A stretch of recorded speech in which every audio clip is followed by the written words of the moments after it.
Magpapitino kay Ja, kilalang pasaway at matigas ang ulo ng high-flyer superstar ng Grizzlies na si Ja Morant.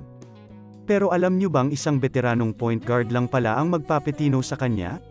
Bago iyan, like and follow na at abangan ang next naming content sa mga idol nating NBA superstars.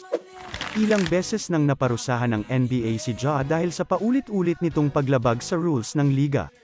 Pero kahit ano atang suspension at pagmumulta ang gawin sa kanya ay hindi tinatalaban ito dahil ayaw pa rin niyang tumino at magbago. Pero ibahin mo ang youngest MVP ng NBA na si Derrick Rose. Kilalang si Rose sa pagdadala ng matinding disiplina sa laro at istriktong work ethic. Kaya nga kahit ang akala nating injury na tatapos sa kanyang career ay walang nagawa para pigilan ang pagmamahal niya sa laro.